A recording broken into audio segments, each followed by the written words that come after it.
Olá, gente, tudo bem? Hoje vamos estudar sobre ler um livro. O grande cantor brasileiro Djavan compôs a música Nem um Dia, no ano de 1996, onde durante a canção repete 3 vezes o refrão.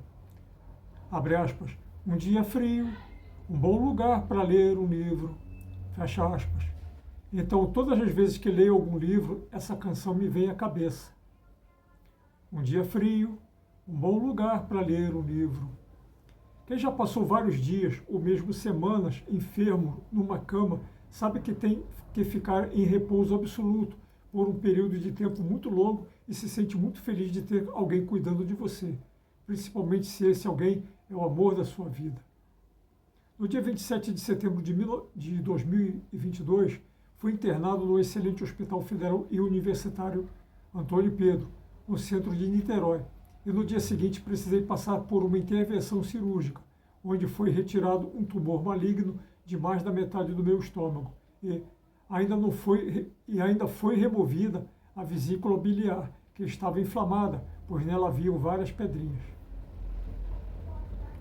Depois da cirurgia, fiquei internado 4 dias no CTI e depois mais 5 dias na enfermaria, até receber alta hospitalar no dia 6 de outubro, sendo depois acolhido no seio da minha família, na casa da minha mãe, Dona Maria Lourdes, e sendo tratado com extremo carinho pela minha mãe, a minha querida filha Priscila e pela minha esposa, a Sandra, que nunca descuidou dos meus remédios, da dieta e dos carinhos.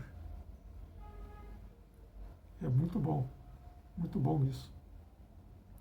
Voltando ao tema, abre aspas, ler um livro, fecha aspas, o meu filho Jonathan havia me presenteado dias antes de ser internado um livro que aborda um assunto ao qual sou extremamente apaixonado, que é sobre quem foram e o que ensinaram os maiores teólogos cristãos dos 5 primeiros séculos, mais conhecidos como os Pais da Igreja. O título desse excelente livro é Conhecendo os Pais da Igreja, escrito por Brian M. Litfin e publicado em 2015 pela editora Vida Nova. Entretanto, apesar dos pais da Igreja descritos nesse livro serem reconhecidos como santos pela Igreja Católica, com exceção de Tertuliano, Perpétua e Origens de Alexandria, o seu autor é um estudioso protestante, ou evangélico, como eles preferem se chamar. Abre aspas, Brian M. Litfin, formado em jornalismo pela University of Tennessee, e é mestre em teologia histórica pelo Seminário de Dallas e PhD no campo da história da Igreja pela University of Virginia. Atualmente é professor de teologia no Moody Bible Institute, em Chicago, Illinois. Fecha aspas. Segundo nos revela a contracapa desse livro sobre a sua autoria. Segundo a canção do Djavan, é preciso um bom lugar para ler um livro, mas um bom lugar também pede um bom livro para se ler, e esse é um excelente livro. Para muitos, um bom livro é um livro de poesia, outros preferem romances policiais, e há os que gostam de histórias inventadas, desde que sejam muito bem contadas. Outros ainda preferem ler histórias de terror, mas gosto não se discute, se lamenta. Para mim, a noção de um bom livro é justamente aquele que não dá vontade de parar de ler. De quando acaba um capítulo, fica sempre uma curiosidade de saber o que irá acontecer no próximo capítulo. É como um bom filme ou um bom seriado, pois quando acaba um episódio, sempre fica aquele gostinho, aquela curiosidade do que acontecerá no episódio seguinte. Já li diversos livros relacionados à Bíblia Sagrada e à sua interpretação, como, por exemplo, a Bíblia, de Karen Armstrong, a Bíblia e seus segredos, a Bíblia disse a verdade, a Bíblia estava certa, a exegese e suas falácias, a interpretação bíblica, o livro de ouro da Bíblia, a origem da Bíblia, verdade e ficção, e a Bíblia tinha razão, etc. e etc. Já consultei inúmeros dicionários de teologia, e exegese bíblica, como, por exemplo, Dicionário Bíblico Teológico, Dicionário da Bíblia, Dicionário Crítico de Teologia, Dicionário Internacional de Teologia do Novo Testamento, Dicionário de Figuras e Símbolos Bíblicos, Dicionário do Grego do Novo Testamento, Dicionário do Novo Testamento Grego, Dicionário Enciclopédico da Bíblia, etc, etc. Para que um bom livro de teologia seja ainda melhor, é imprescindível que a sua leitura seja acompanhada pela Bíblia Sagrada, sempre aberta e constantemente consultada. É isso aí. A minha maior paixão são os estudos da teologia escatológica, ensinadas pelos maiores teólogos que existiram nos 5 primeiros séculos da era cristã, mais conhecidos como os pais da igreja, entre os protestantes, ou os padres da igreja, entre os católicos. Nesse presente do meu filho, o capítulo número 1 trata de Santo Inácio de Antioquia. No capítulo 2, trata de São Justino Mártir. No capítulo 3, Santo Irineu de Leão. No 4, Tertuliano. No 5, a Mártir Perpétua. No 6, o gênio em teologia, Orígenes de Alexandria. No 7, Santo Atanásio. No 8º, São João Crisóstomo. No 9º, Santo Agostinho. E no 10º, São Cirilo de Alexandria, contando detalhadamente suas biografias e doutrinas. São inúmeros os livros especializados nesses grandes teólogos, como, por exemplo, o Curso de Patrologia, do saudoso Dom Estevão Bittencourt, e outros como o excelente A Técnica do Livro segundo São Jerônimo, escrito pelo saudoso cardeal Dom Paulo Evaristo Arnes. Também outros ótimos livros, como Para Ler os Padres da Igreja, Patrística, Patrologia, os Padres da Igreja dos séculos I ao IV.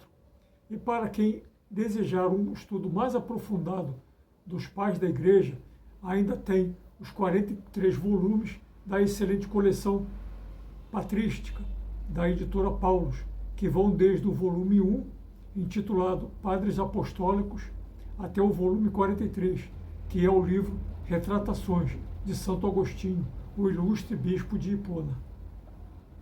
E por que será que amo tanto estudar a teologia escatológica dos maiores teólogos dos 5 primeiros séculos? Em vez de responder essa pergunta, formularei uma outra pergunta.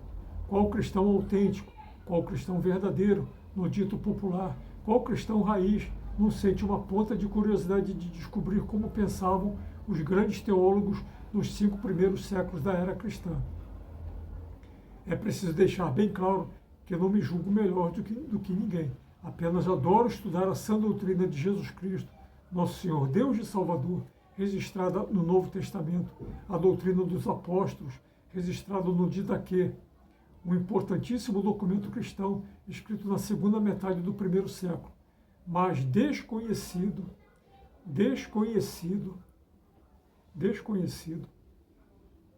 da grande maioria das igrejas e dos cristãos, e as principais doutrinas dos maiores teólogos dos 5 primeiros séculos, até a realização do nefasto Concílio de Constantinopla II, ocorrido no ano de 553, que mudou radicalmente tudo que esses grandes teólogos doutrinavam e assim permanecendo até os dias de hoje.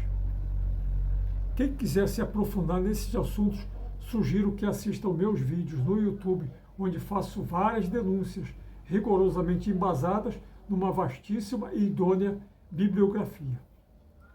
Conforme a música do Djavan, é preciso escolher um bom lugar para ler um livro, mas também escolher um bom livro para ler.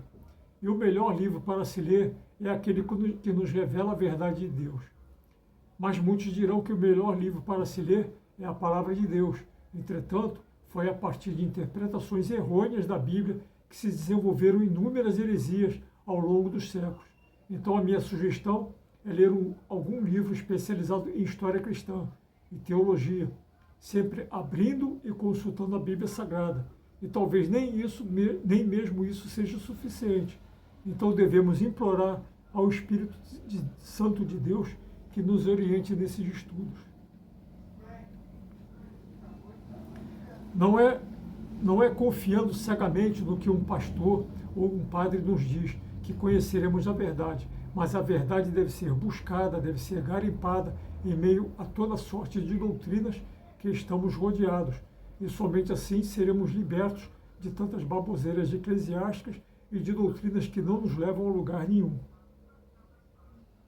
Jesus Cristo nos convida a raciocinarmos fora da caixinha ideológica e religiosa. O Senhor nos diz, abre aspas, e conhecereis a verdade, e a verdade vos libertará. Fecha aspas, como está em João 8,32. Se Jesus nos diz isso, é porque é possível, humanamente falando, conhecermos a verdade que nos libertará. Mas, independente de lermos um bom livro ou não, ou de conhecermos a verdade ou não, que Jesus Cristo, nosso Senhor, Deus e Salvador, tenha misericórdia de todos nós. Aleluia!